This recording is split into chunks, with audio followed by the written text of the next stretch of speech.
So being 6:02, I will call the Board of Selectmen October 2nd, 2023 meeting to order. I'm going to start this evening with asking Town Administrator Zubricki to present his Town Administrator's report. Thank you. At the last meeting, the board might recall that you tabled an item with respect to whether we could find a shared Conservation Commission agent. We had looked at Georgetown, and we got a price from Georgetown, which is about $6,000 more than what we have in our budget. We then went to Gloucester, and they have since determined that they do not have the extra capacity to offer us. So I did go back to Georgetown at the request of one of the chairs there, just to see what their, final deal would be. And right now, they're in the process of hiring someone new, and that person would actually be part of the solution. And so, until they know what they're gonna pay that person, we don't know. How much more was it projected to be? Like $6,000 more for the same amount of time. Yeah. And that's because you're paying a portion of the person's benefits, because Right. they're full-time in Georgetown. Right. Now, at some point, the town will have to determine whether that's worthwhile, because at least you're gonna get a stable conservation agent, and not like people who come for 1 year or 2 years because it was great until they got a job that paid benefits, and Right. out they go. Right. So it's a stability thing. That's what you'd be buying with the money. Once I get more information on that, probably at your next meeting, you can talk about it again. Okay. And it can't be handled as a contract position, correct? It could be. It could be. It would have to be. I'd have to check with the town accountant, though, because you can't bring someone in as an independent contractor for, oh, he's right there. Conservation agent, Jeff. To bring them in as a contractor, since it's something the town does business-wise, I don't, Historically, we've taken a very conservative approach with employee versus contractor, and if we've got a history of paying someone as an employee, which we do. we typically Yeah. continue that trend. But I think you can evaluate that if you're having trouble filling the position. Jeff, could I ask you to speak into a microphone so we can actually capture this? Sure. Thank you. So basically, I was just saying that we take a conservative position when it comes to employees versus contractors. And we tend to go with employee over contractor in most cases. In this case, for the conservation agent, we have historically paid them as an employee. So that would lend, some credence to continuing that. But I think, you could make the case it's become more and more difficult to fill that type of technical position if you could make the case that, someone's willing to do it on a contractor basis. I think that you pursue that option. Because how many hours is it? So it's about 5 hours a week, 5 hours. and currently we're paying about $8,000 a year for the position? There was, so the prior agent was making considerably more money. Dave, who was the most recent agent, was an attorney who was sort of learning on the job, and so he was making, like $25 an hour versus like $35 an hour for the prior com agent. So we actually had more wiggle room in the budget when Dave was here. He could actually work closer to 7 or 8 hours a week because he was making less per hour. But if we were paying the more historical rate, you really are in that 5 hour range. So what I did ask Georgetown was, could they offer us that same pricing, but perhaps with 2-3 more hours a week from the person? So that's a value added too. But I think it's important to note that we're talking about a community that is surrounded by wetlands. The Wetlands Protection Act almost comes into play with every single building permit or things that are being done on properties. We're currently paying $8,630 a year, and to join Georgetown, we're looking at a total of $14,000 a year. So it certainly is an increase, but I think that, from a cost-benefit analysis standpoint of not being able to find somebody and having somebody that's going to be consistent is going to be, and there's something to be said about the Conservation Commission having paid access to somebody that understands the Wetlands Protection Act and is there for support. I'm similar to what we're doing with the town accountant. Maybe, is there somebody who's retired who would be, 5 hours a week seems, Well, this is what we've had. Yeah. Yeah. you know, Ken Whitaker person did after this. person, they would come through, but they were either retired and they said, okay, I've given you what I can give you. Yeah. Or it was somebody that wasn't retired and they were doing it kind of moonlighting from their usual thing. But when they went and got a job that, like perhaps they were doing this for 3 or 4 towns, Alva, Yep, no benefits, right? They would then apply and get a full-time job with benefits somewhere, and then you lose them. yeah. So we're either losing them to benefits, or we're losing them to end of work career. And, So- and it's, you know, we have anything from 6 months to 3 years is what we seem to have, and then we have to do it all over again. So you've exhausted the Newburys, the Hamiltons, the Manchesters? We believe we yeah, have. yeah. And I've been talking with all those town administrators. Yeah. So this might be something that works. Yeah. And just another point, I mean, you're talking about 8,000-ish for a conservation agent. I mean, you're currently paying close to $19,000 a year for your conservation clerk. So, you know, maybe there's a point where you look at how you're operating that How we're department. allocating, yeah. You know, because, you know, maybe you could get by with less clerk time and therefore make the job more appealing to an agent. Could you eliminate the clerk position and make the agent position a 19-hour-a-week position? I mean, I think in theory you could, but I think, you know, there's an awful lot that the clerk does that, you know, maybe the agent wouldn't want to do. But my suspicion is that there's a lot the clerk does currently that probably could be done by the agent. And there's a sort of a taking the middleman out of the equation. You know, if someone was calling and talking to the agent directly, you might lose an hour of time of, you know, having the clerk take the message and then relay it to the agent.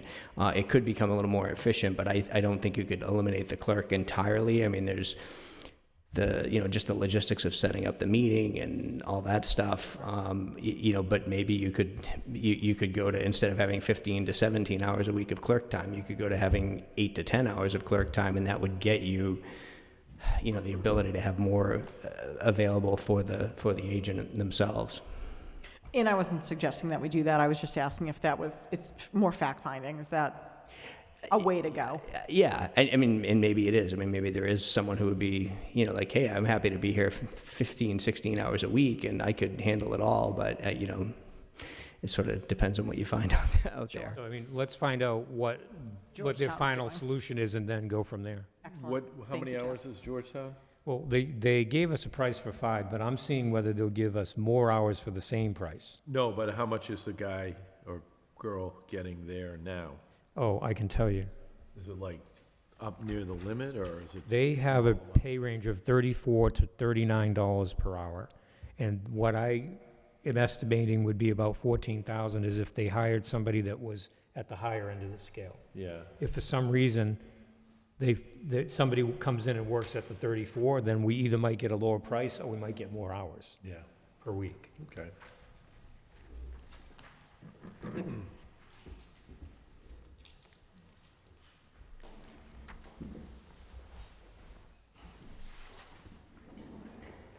Okay.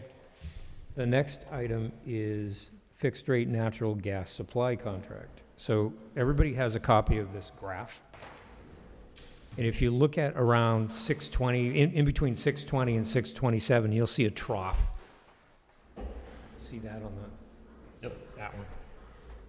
We got a price from really the only fixed rate commercial natural gas supplier that's left in the marketplace. And they're called NRG. They used to be called Direct Energy. In June, we got a price from them of around 90 cents. That's that trough, right around the 620 to 627, you see. We just got another price of 97 cents. Now, the graph you're looking at is a graph of electricity pricing. The reason that I'm able to get this is, even though our current natural gas fixed rate supplier, which is Constellation, is no longer offering gas after this contract runs out sometime in early November, they are still offering, and they will be offering, fixed rate electricity. So since electricity tracks natural gas, this was a great way to at least see what's happening in the overall energy marketplace, okay? So this is electricity, and it was, so you're looking at that 125.48, that's 12.5 cents per kilowatt hour, okay? And in gas terms, that was around 90 cents per therm, okay? Then you saw what was expected to happen. Electricity went up during the summertime. And that's because there was more natural gas used by the folks who generate electricity because there was more demand during the summertime, et cetera. There's always an expectation that after the summer, but before the winter heating season, there will be a downward trend. So at the end of the graph, which is a late September date, that's 12.848 cents per kilowatt hour if you follow that. And that equates to about 97 cents per therm in gas terms. So as you can see, since we got that 90-cent estimate back in June, it pretty much went up. It came down here and there, but overall the trend went up because we were waiting to see if we could at least get back down to something lower in electricity cost is going to bring you hopefully down below that 90 cents per therm in gas. Right now, I realize for the last 4 years, we've enjoyed a rate of 61 cents per therm in gas. So we weren't about to strike at 90 cents when they gave it to us. We said we have to go all the way through the term of the contract, which we now only have about a month and a half left on, okay? If the downturn that's expected, and they say it happens every year, gets us down back to the 90 cents, you might want to strike at that, but I'm not so sure that you do. I think you might want to go on to, unless this comes back down to, 70 cents, I don't think you're going to see 61 anytime soon. So can I just ask a housekeeping question? This is just for the town properties, or is this for gas coming into the town of Essex, or? This is the overall trend line for This Constellation. is the overall trend, okay, but as far as us going for a contract, these are for all of our items in Essex? The town Yes, so all of our, eats and puts electric in? everything gas would be encompassed under, if you said, I want to make a deal, this is what everything electric would do. And right now, we're only at 9-something cents, and we have another year on that, not 12 Alva's cents. question is this for the entire community or just municipal properties? And the answer is municipal properties only. This is a contract with the town for the bills that we get as a municipality. Well, this is what, electricity-wise, what Constellation would give you at these dates based on our overall, like, somebody who uses a lot more electricity is gonna get a different line here. So this is Essex. Meaning in the town of Essex. Right, this is Essex specific, but it's the whole ball of wax Right. within Essex. Municipality, I'm just making sure that this isn't deciding that my gas bill's going up. Nope, Okay, This is just for the municipality as a, and so we've been enjoying for 4 years a Yeah. 61-cent therm, okay? So if you look in my report, you see that currently, National Grid is only, I say only, 69 cents per therm, okay? And I have to check with them later this week to see what the October price is gonna be, because that's gonna set their next, I think, quarter for what their default rate will be. And if we can get a better default rate with National Grid than we can with this provider, I think for a short amount of time, you do that. And you keep watching our provider to see whether NRG, Direct Energy, can help us. So it all comes down to continuing to watch this and then saying, do we want to, if magic happens and it comes back down to, 68 cents fixed or something, 65 cents fixed, well, we're gonna take that all day. Yeah. And you can decide whether you want 1 year, 2 years, 3 years, 4 years. But if that doesn't happen, I think what you need to do is have, and this is what we did the last time, I think it was Jeff Jones may have been the person that made the decision because he was the chairman. We authorized the chairman to work with the town administrator to determine what the next step should be. We certainly don't want to get into a long-term fixed-rate contract at 97 cents. I don't think that's a good deal. We need to see what happens all the way through October, see if this downtrend continues, and then we will then know the National Grid. I think they'll give you a fixed, they'll tell you what the default rate will be for 3 months at a time. And so really, it's the board asking whether, the board is authorizing the chairman to watch this whole situation with us. The good news is we had 61 cents for 4 years. The bad news is we're coming out of that contract now, and the market is not in a great place to just jump on another long-term Right, contract, yeah. unless some crazy thing happens. So do we need to make a motion? Yep, so I will entertain a motion to have the board vote to authorize the chairman to sign a contract with NRG between now and the expiration of the town's current fixed-rate natural gas supply contract based on market conditions, if advantageous to do so, versus the National Grid default supply rate outside of a meeting. So moved. Second? All those in favor? Aye. Aye. Then we have an item with respect to the wetlands protection bylaw that the Conservation Commission has been looking at. And there's really a couple of things here. One, we determined that the Conservation Commission is simply not authorized to hire their own counsel, even if they have an account that has the money in it. They can't do it. In a town, the Board of Selectmen are the only entity that can hire counsel, whether that's your usual town council or that's some kind of special counsel like we've done for special cases. But there's no other entity unless authorized by statute. So you have, for instance, the Board of Assessors has something in the statute that says if they need to hire legal representation, they can. But that is not the case with most departments, and it is definitely not the case with the Conservation Commission. So with respect to the commission wanting to perhaps work with a different attorney than town council, that's just not in the cards unless the Board of Selectmen wanted somehow for them to do that. With respect to another piece of it, which is the fact that the municipal small storm sewage system requirements, otherwise known as MS4, which are EPA requirements for stormwater, if it makes sense to take that out from underneath the Department of Public Works and put it under the Conservation Commission, which is what one of the co-chairmen of the commission was talking to you about when he was on remotely at your last meeting. I did speak with the DPW superintendent since your last meeting, and he indicated that would be no problem at all. The Department of Public Works is in no rush to, or is not looking to hold on to the management of MS4. There is a budget in the DPW for a consultant, and they will keep that active, but they will allow the consultant to talk to the Conservation Commission. It seems like in the town of Essex, it makes more sense for the MS4 to be, in the bylaw developed, be handled by the Conservation Commission. What do most communities do in Massachusetts, do you know?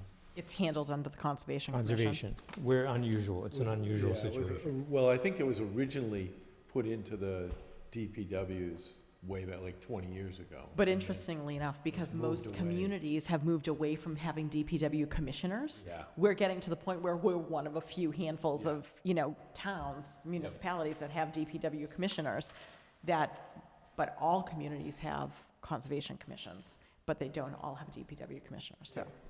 Yep. So will this increase their workload, require more hours for a clerk, or do anything like that? It will increase their workload. So in other words, if they're going to enforce the MS4, once we get into a more detailed bylaw than exists today, it just sits there as a bylaw unless it gets enforced. And since the DPW was currently the enforcing authority, and since the DPW has full-time employees, it kind of made sense. That's probably another reason why it didn't go to the commission. Now you have the commission asking to have it, but we just discussed whether or not we're even going to be able to have enough hours from an agent to deal with the Wetlands Protection Act, let alone MS4. Yeah. And my concern is because it is a board that rotates. Would be the agent and the clerk would be the enforcers. So at the last meeting, well, 2 meetings ago, I think, the board said, what are the specific questions, Conservation Commission, that you want town council to address? Because for the annual town meeting, there was an awful lot of time spent developing the local Conservation Commission bylaw. And the commission said, well, we're not going to do that, we're going to hire our own. Well, we've now indicated to you that they can't hire their own. So you're back to asking them what kind of things they would like to see worked on, or they're simply not going to do the bylaw, I guess one or the other. So I'm just going to interject here and let you know that I actually had a telephone conference this morning with co-chair Kevin Cook, and I discussed council's review that they could not independently hire counsel, which he understood. And I said, again, I repeated that if they have specific questions, to please send them through the town administrator, and we would make sure we set up a phone call to get those specific questions answered. He indicated that at this time, they're not going to move forward. He'd like a week to think about that, and he'll get back to me next week and let me know if there are questions, and if so, what they are, and then he'll work through you to. Right, and Consider those. either way, everyone understands, there's no proposal for a bylaw at the fall town meeting. This would be another attempt at the annual. All right, so we'll see how that shapes up. The next one is the senior center property line review. Now, at the last meeting, you looked at the latest plan, which is not that.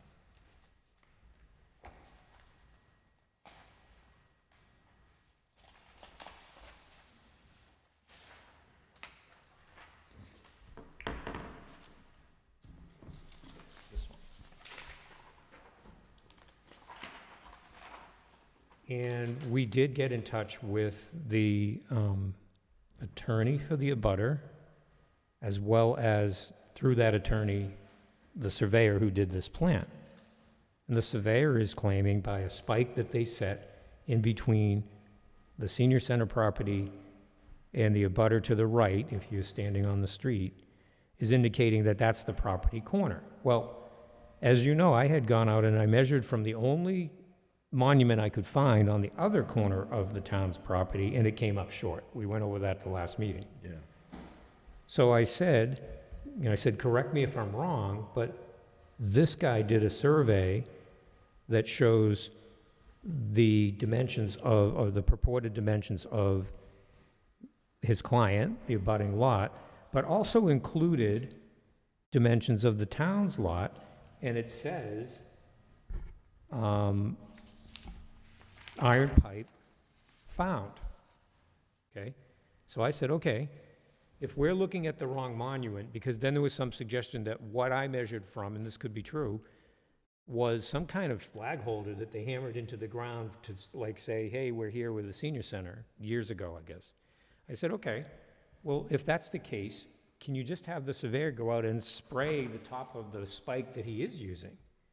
Because if he just found the spike on August 30th, right, then it probably would have been pretty easy to see. I couldn't find it. I didn't see it. I didn't see that it was, Disturbed. No earth was disturbed. teased out or anything like that. I mean, if the person found it with a metal detector, you'd still have to dig it up, because that could have been a bottle cap, Yeah. And so what we got back from the attorney was, well, we can put some more stakes up for you. I'm like, I just want to see the Where the real corner corner is. pin that says found on this guy's plan. We haven't heard back. So I don't know that there's anything to do unless and until we can be shown where the pin is, and we can measure 60 feet between that pin and the pin as the new spike, which says spike set versus pipe found. Yeah. May I interrupt? There's somebody We talking, I have guess. found that for you. Hello, yes. is You it might need Mr. Zuber- 1 second, this is please, One- Joan, if you one can turn moment. that up. Elizabeth Decker, Hang on 1 second. We need to fix audio in our room. go right ahead.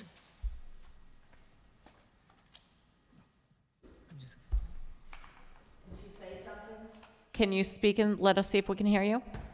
Absolutely. Perfect. So I need you to identify yourself, first and last name and Sure. address, please. My name is Elizabeth Decker. I live at 11 Pickering Street, Unit 2. Thank you, Elizabeth. We have tandem parking in our driveway for 2 vehicles. The unit below us has tandem parking for 2 vehicles. Mr. Zubricki measured from a flagpole holder last time, and it cost us more money and more attorney fees to show you where the marker is. It is there. They're all there. This has been going on for years, and it's costing us more money every time. So We don't Elizabeth, understand the problem. is Why don't the- you come out for a site visit? we are going to come out for a Everything's been laid site out. visit, but we need to make sure that we can find the pin that's found. It's, I can send you a picture right now. Okay, It's as clear as day where it is. perfect. If you can send that picture, and we will organize a site Give me visit. an address and I can send it right now. The email address is bzubricki@essexma.org. Picture of it right now. I do. It's probably the one you found. No, they're No, saying that it's was a different. flagpole. But all we did was ask when we saw that on the plan, since we couldn't see it, if it could be shown. That's all we did. And that was right after your last meeting, which was only a week ago. And it sounds like we're going to be shown right now, which is great, because that's going to get us to the bottom of the issue.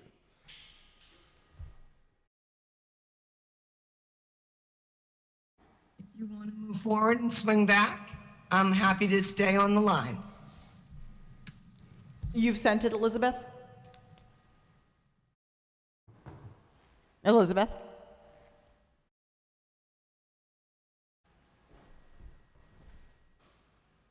You didn't get anything, did you? You get it? No, I don't have anything yet. Elizabeth, can you hear me?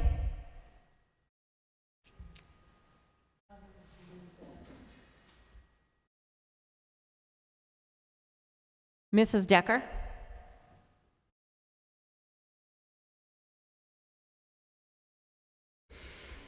Well, if it comes in during the meeting, I'll show you what we found. Tina, could you unmute and speak so I can make sure that I can actually hear Elizabeth?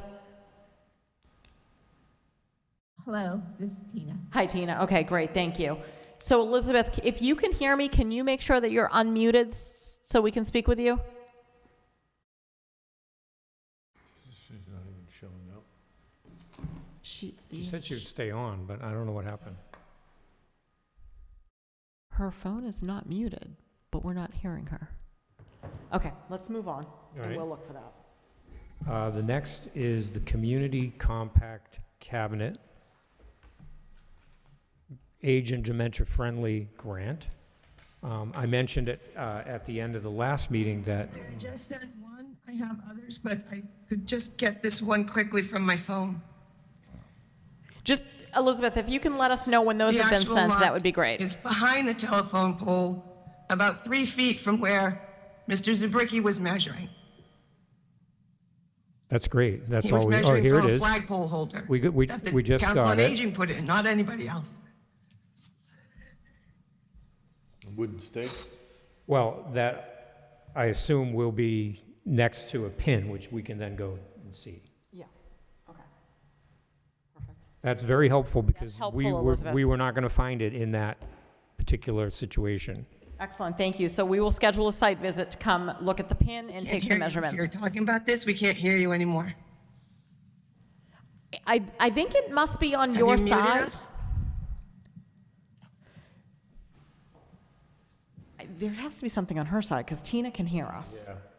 Yeah, I'm not sure, but if you can hear us, Elizabeth, we do have the photo now, thank you very much.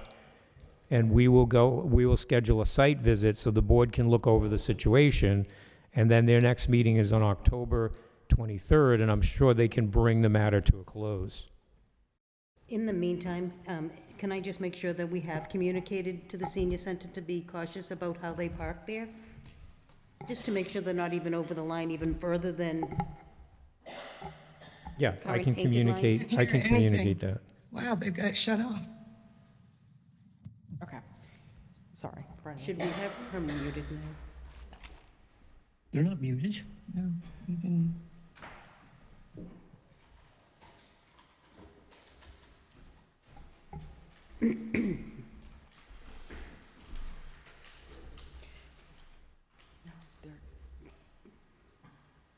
So the best practices grant, you saw the Council on Aging Director and one of the members of the council come before you saying that it's very important to get a detailed demographic study of our senior population.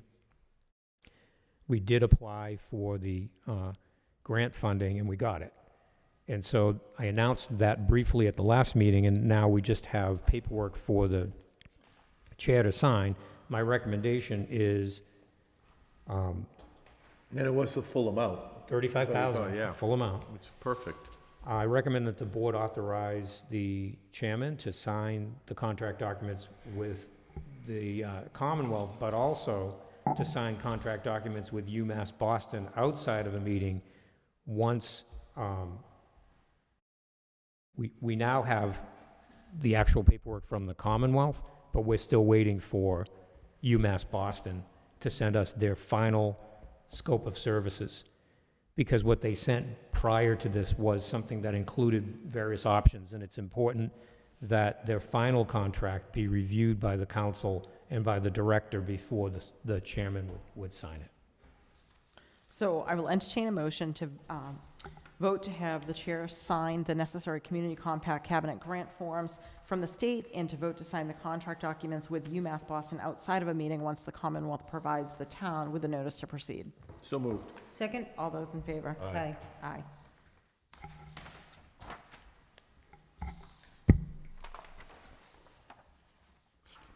There's a raised hand.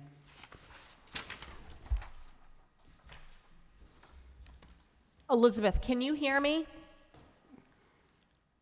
Whoever that is muted. Elizabeth, looks like you're muted. If you can unmute, I can see that you've raised your hand.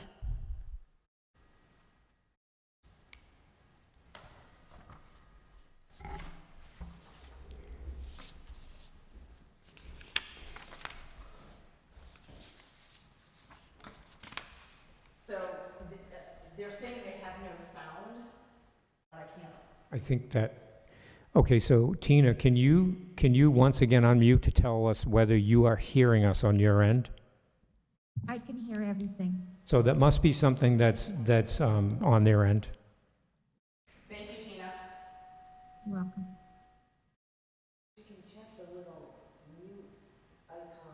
What did she put in the chat? Oh, is that what you read? But she's muted. That would be the very first thing to try to solve. Where is the audio? Hello? Well, I don't know. The board's going to do a site visit, Yeah. and then at the next meeting, you're going to try to bring this matter to a close, right? That's Yeah. So, Mrs. Decker, if you can hear us, we can see your chat, and we are able to communicate with others online. Email her back. If you can, at some point, unmute or speak I'll with us, email we're her. happy to chat. Brenda's gonna email her. Yeah, that's what I was thinking would be a good idea.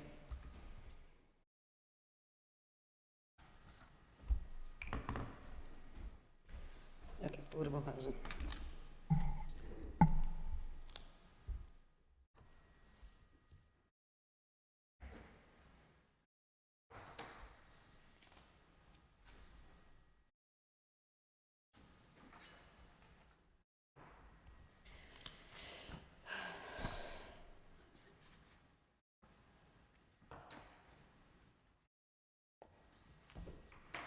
Do you want to do your last item? in 1 second. I'm just emailing her back. 10:23.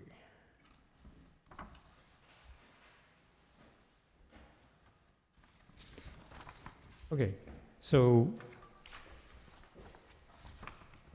another thing that we became aware of is that the Massachusetts Housing Partnership does technical assistance grants to help municipal affordable housing trusts achieve their goals.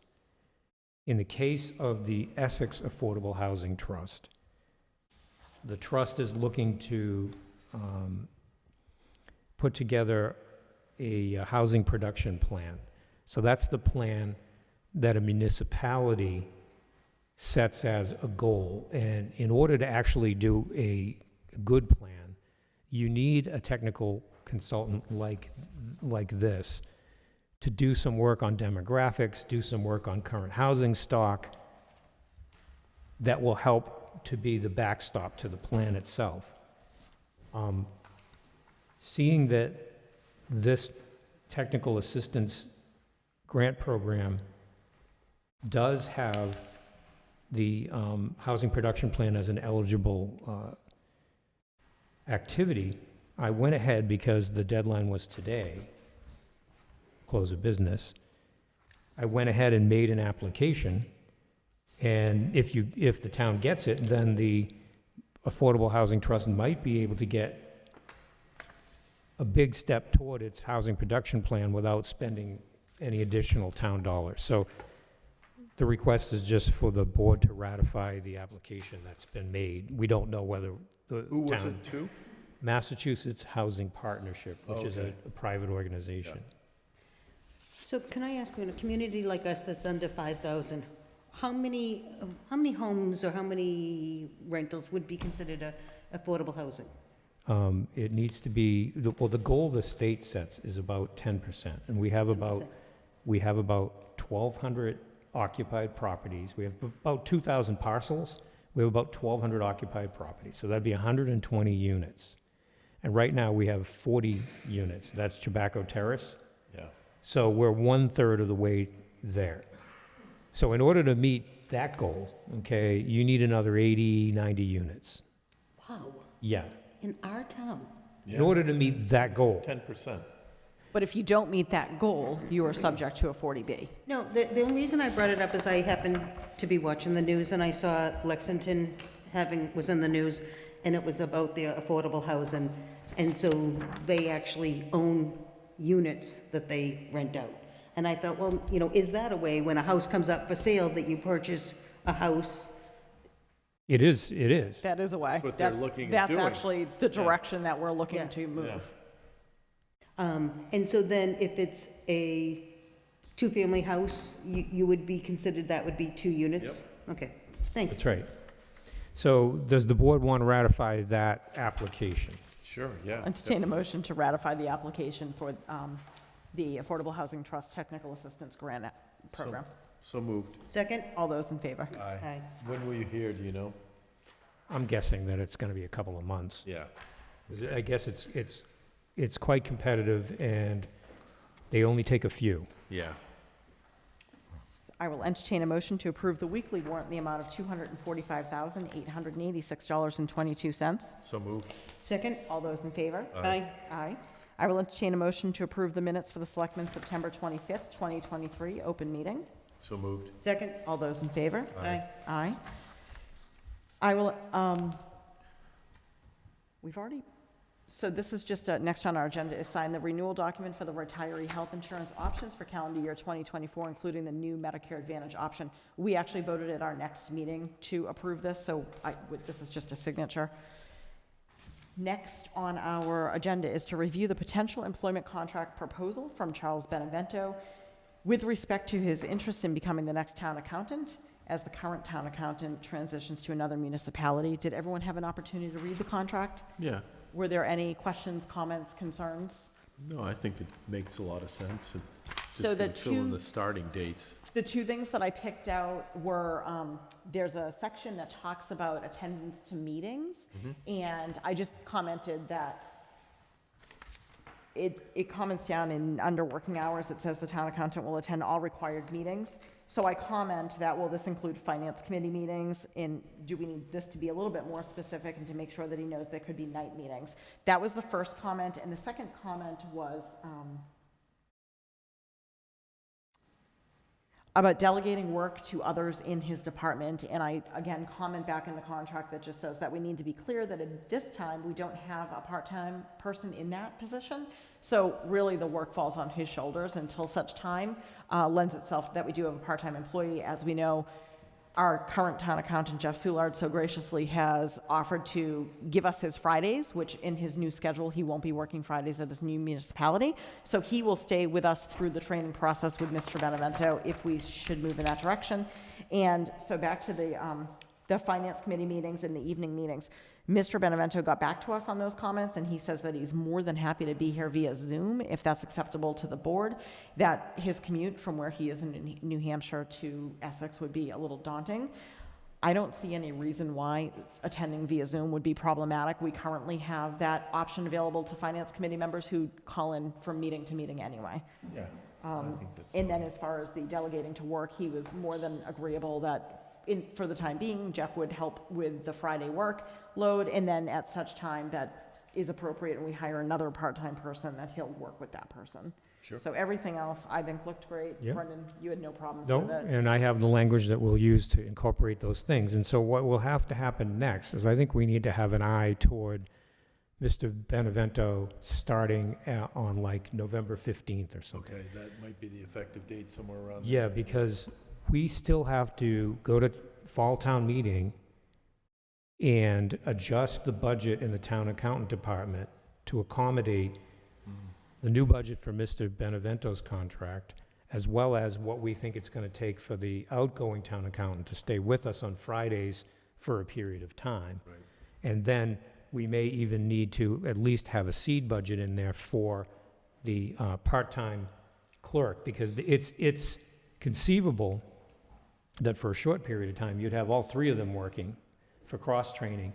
Then the outgoing town accountant will bow out. How And long you- do you think that'll be? 6 months? I'm guessing something like that. Yeah, not that long. Not that long. So I would say that I can put together with Mr. Benevento and get it to you in between meetings, a final contract document that you can consider on the 23rd, and it can have an effective date of November 15th, I believe, would be a good idea. Okay, that sounds good. Excellent, thank you. At our last meeting, we had a conversation about one of the Canoma Point residents being able to lease or rent or something of that nature, a parking area at Canoma Point, and we made a motion to allow that with a donation back to the town. So I will entertain a motion to vote to accept a gift in the amount of $150 from Scott Reed to the Essex Fire Department. So moved. Second? All those in favor? Aye. Aye. Next is to review and vote to sign an interagency mutual aid agreement with the Municipal Police Department in the Commonwealth of Massachusetts. So Brendan, before we do that, I did review the contract, and I have some questions and then 2 potential corrections. I just wanted to check in with you. Right, and the board might recall that you did another interagency agreement not too long ago, a couple months ago, but that was for a broader scope of police departments. This is for a narrower scope. This is for Essex County, and previously it was for all of Massachusetts. So this does narrow the scope. So the question, the first one here, is they've left out the county, which could be problematic given our name is Essex. And I'm sure anything you see here is before all the other towns too. So they finalized the document and sent it to all the towns, but that may need to be fixed, okay? So Yeah. there's that. The obligations and responsibilities, it looks like we should be talking about our officers being specials in all of our contiguous towns, and I don't know if that's been done. That seems extremely important. I don't think so. No one can see these changes, so I'm not sure if me speaking into the microphone is relevant. So the comments I have in the intermunicipal agreement is that on page 2, under terms of agreement, it states Essex Chiefs of Police Association, and I believe it should say Essex County Chiefs, so that would be one correction. Second, under section 6, obligations and responsibilities, it reads that as a means of conferring extra territorial authority, the Massachusetts Supreme Judicial Court and the Massachusetts Appeals Court has repeatedly advised individual municipalities to have their officers sworn in as special police officers in neighboring cities and towns if they anticipate needing to have the ability to exercise full police powers in those communities. So my question to Town Administrator Zubricki is, have our police officers been sworn as specials in our contiguous towns? Because I know that we do provide mutual aid mostly to Gloucester, Manchester, Hamilton, and Yeah. Ipswich. So I will check with the chief of police on that, because he would have to determine whether that's been done. I don't know. And then finally, under section 15, signatories, there's just a grammatical error that appears to need to be fixed. Do you want me to entertain a motion to sign this with those changes? Outside of a meeting, once all the questions have been answered, Okay. yes. So I will entertain a motion to sign the Massachusetts Interagency Mutual Aid Agreement for the Mass Chiefs of Police Association once our questions have been addressed. So moved. Second? All those in favor? Aye. Aye. Can I just ask, on the agenda, it says Commonwealth of Massachusetts, but are you saying it should be the Essex County? I think that's just a typo. The last one we did was a much broader one. This is Essex County. Yeah, that's what I'm just saying, so shouldn't the agenda match with this Yes, action? I think it's just a typo on the agenda. Thanks. So under, we don't need to do that, we did that. Okay, under items that cannot be reasonably anticipated, I think that the board should be made aware about the filming of the movie.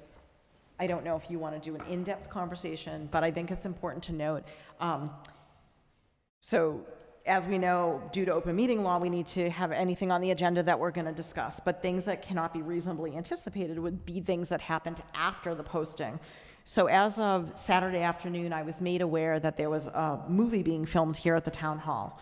And when the person reached out to me to say, do we know what's going on at town hall, I clearly had no idea that a movie was being filmed. I did reach out to town administrator Zubricki, who knew that a movie was to be filmed in the library. So the Board of Library Trustees has their own regulatory authority to sign a contract to shoot a movie in the library if they so choose. I reached out to the chair of the Board of Library Trustees and confirmed that, in fact, they did have a vote of the board to authorize that contract to be signed to shoot the movie there. Unfortunately, that extended into the town hall. So we're not exactly sure how that unfolded. What we do know is that the movie company was given keys, and they felt that, it sounds like an employee of the library, we're not exactly sure who, felt that because the third floor is a shared space, they had the authority to allow for the use of the building, the first floor and to the third floor, with the exception of the second floor offices. So was the movie being filmed without anybody from the town or the library being involved? Well, this is my concern. This is why I'm bringing it up, is that there were no town employees. So if this had come before the Board of Selectmen and we were asked permission, not only would we have had a contract for the town, but we also would have set guidelines. And I know my guideline would have been, if we had a company here from Pennsylvania shooting a movie, I would have expected a police detail to be on site the entire time. I wouldn't care if it was a company from Essex. Sure. I mean, we have a lot of very sensitive information in this building, and for me, I would have expected a police detail round the clock, because I would want my building babysat. And equally, they were running a lot of electrical wires, generators, they had gasoline in the driveway. There probably should have been a fire detail on as well. And when people shoot movies, they have budgets for all of those things, and none of those things were addressed. And I think that's just an unfortunate oversight, because obviously the Board of Trustees of the library, or maybe the library personnel, are not used to negotiating contracts or understanding all of the pieces of the moving target. But it was an oversight, but I think that now that Deb is retiring, we have an opportunity to make sure that everyone's on the same page and it never happens again. I did come down here on Saturday evening to remove them from the building with the chief of police and the police department. It ended up becoming contentious. It was an issue. I was here until 12:30 that night, making sure that our building was, well, that the town hall portion of the building was vacated.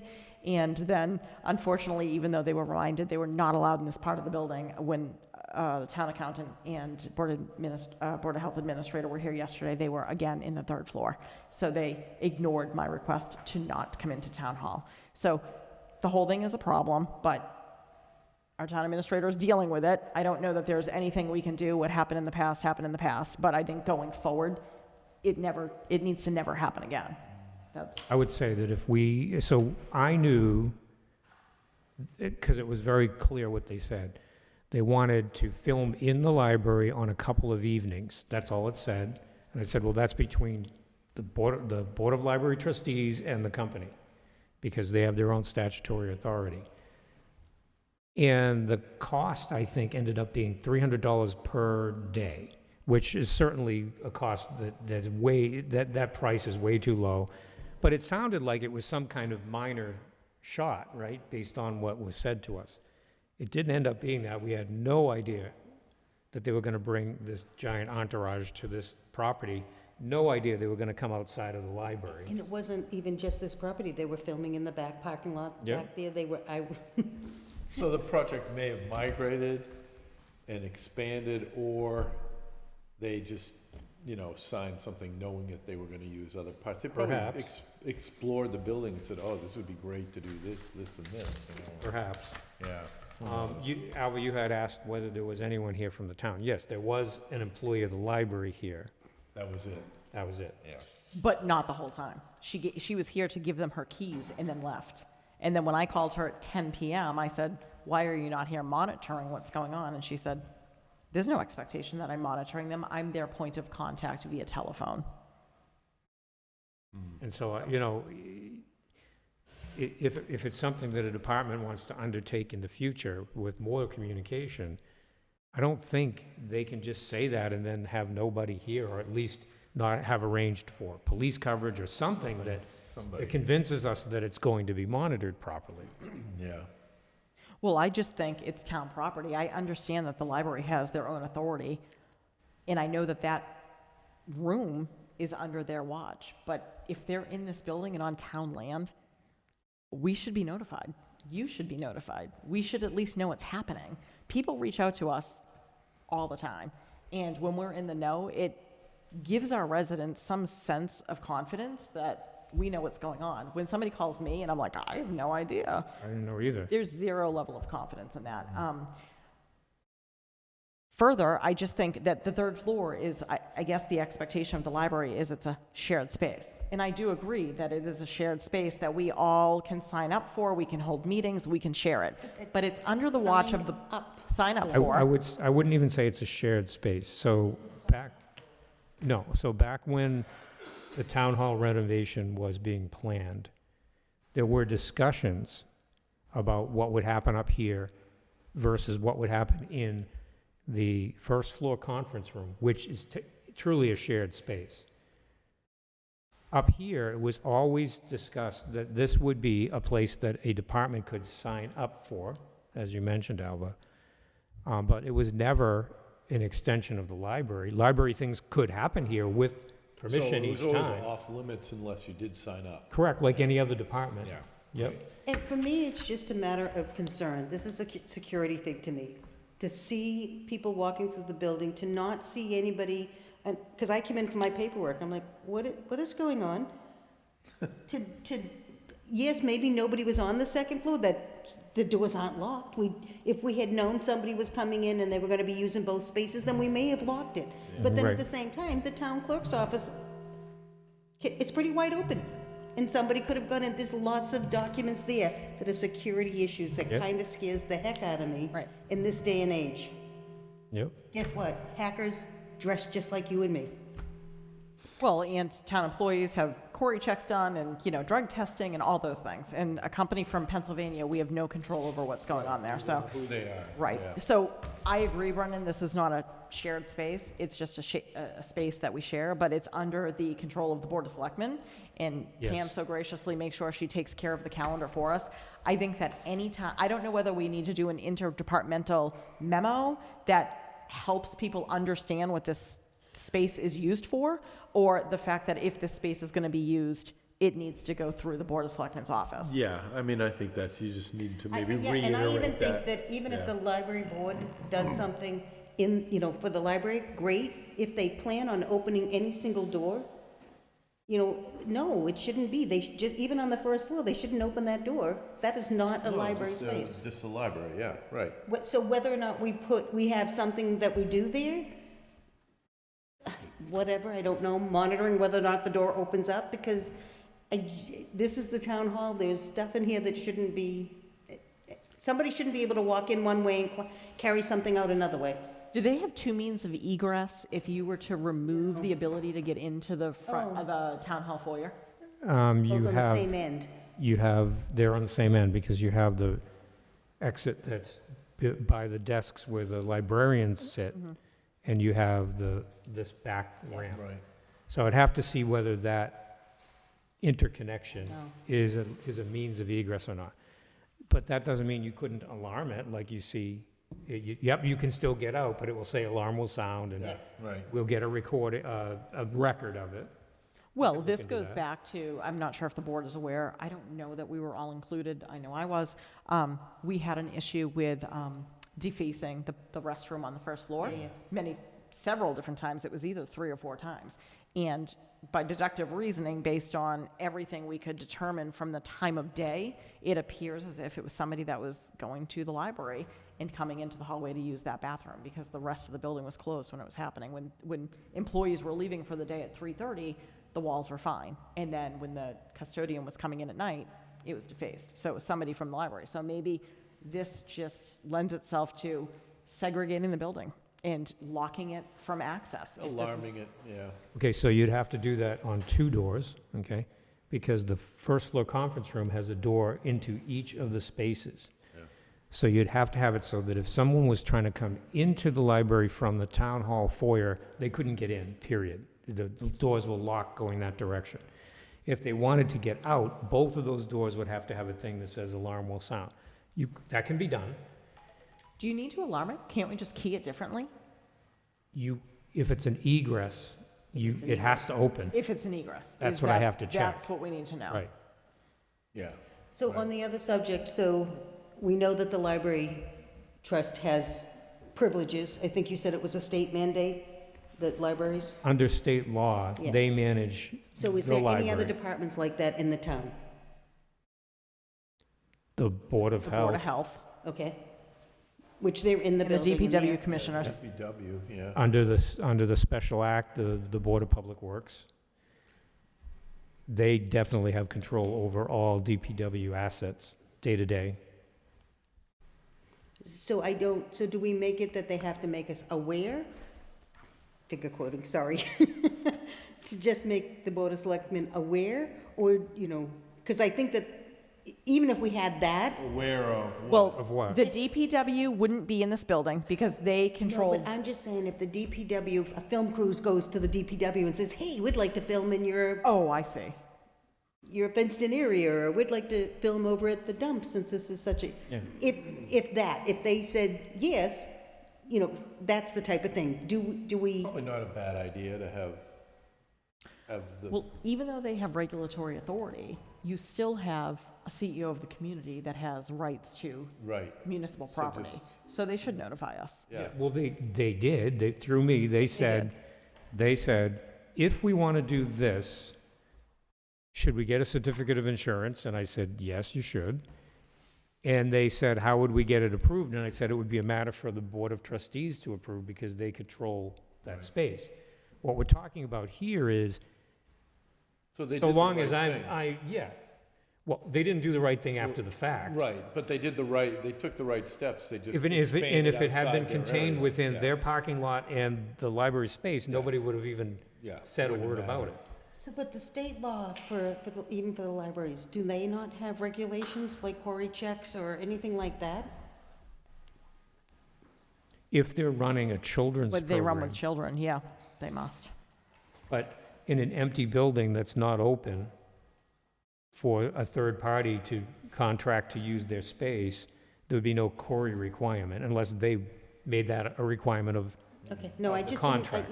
don't know the law at all, so. Well, and I think that another bigger issue for me as well is town employees lending their keys to somebody that's not themselves.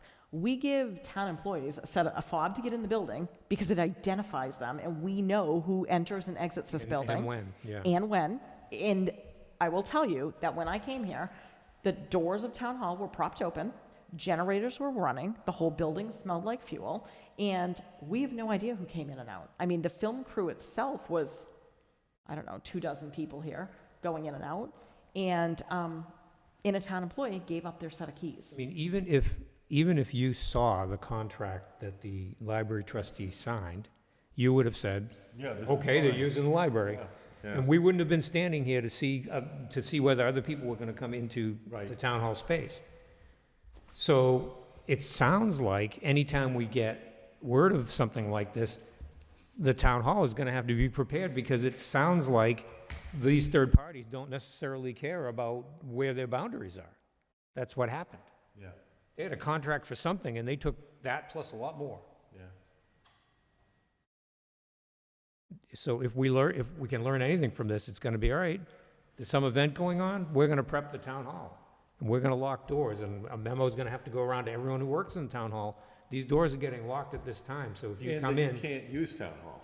On top of it. That's right. Yeah. But also, if you come in after hours to do work and you see something that's locked, you need to return it to that because we're doing that for a reason. But back to the key issue, don't you think it's equally important to tell employees they can't lend their keys to somebody Oh, else? yeah. I mean, that seems like a Yeah. That's no-brainer part to of me. being given the key, is Well- like you don't lend it to anybody else. Well, and we gave it to somebody from another state. We just gave our keys to somebody from Pennsylvania. Yeah. yep.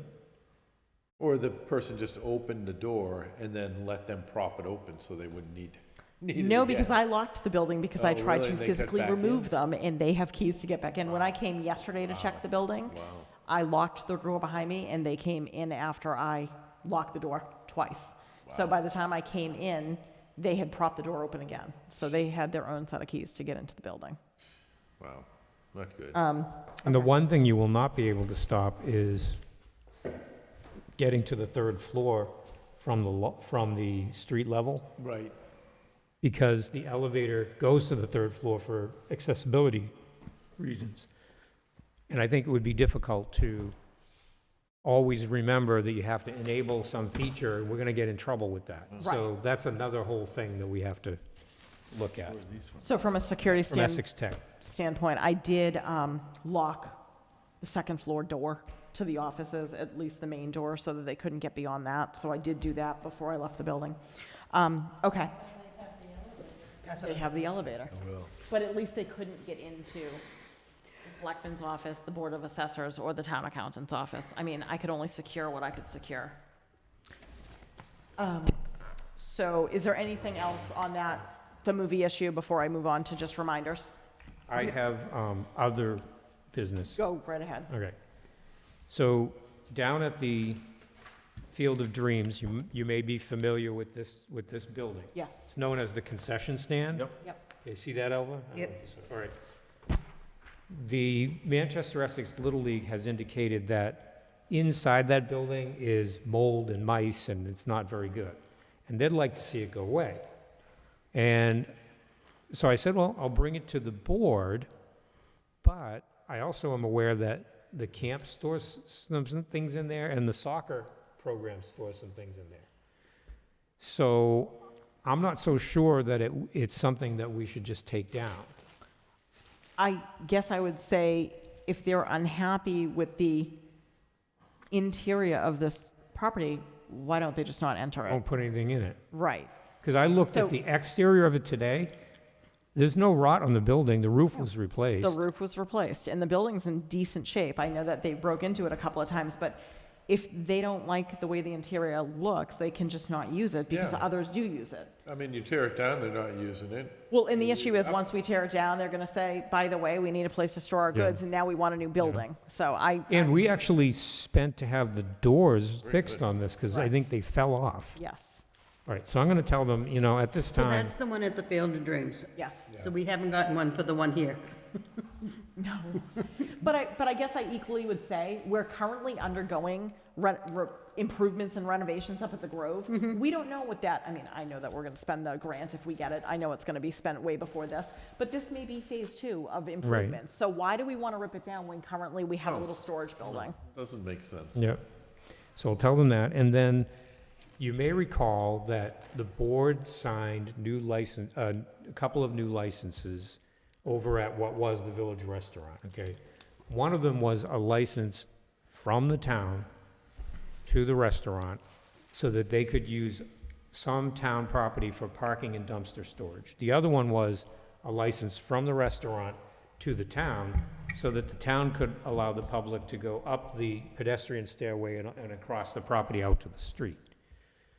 Both of those documents had assignment terms in them because we knew at the time you signed them that there was going to be a change of ownership.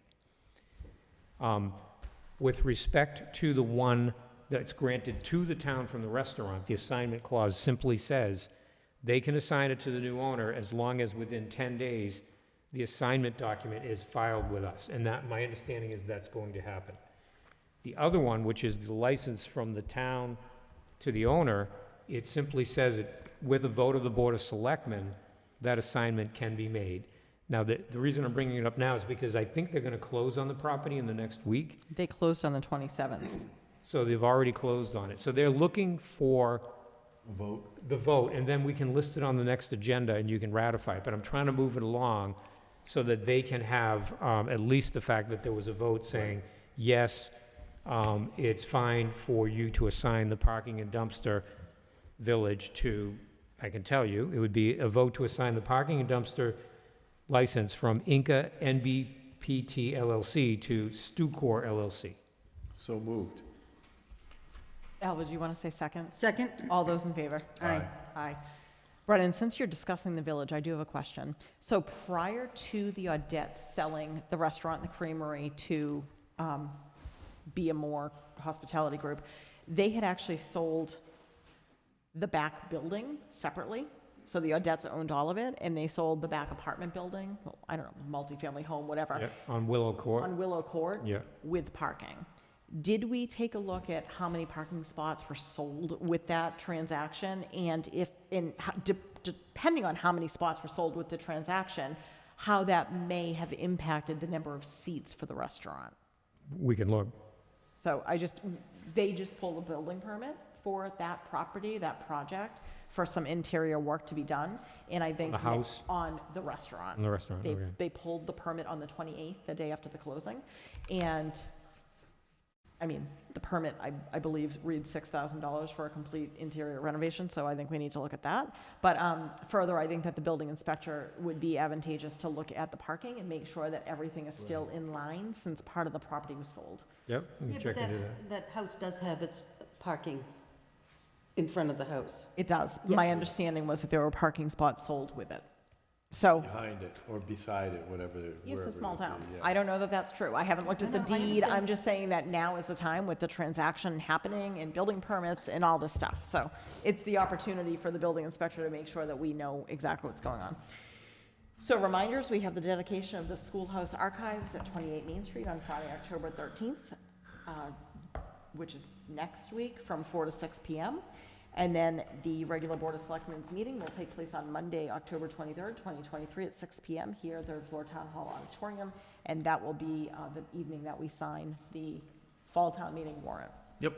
Is there any public comment? Tina, you are the lone survivor this evening. Do you have any public comment for us this evening? No, I have no comment. No comment. Well, having no comment, I will entertain a motion to adjourn at 7:09 p.m. So moved. Second. All those in favor? Aye. Aye. Aye.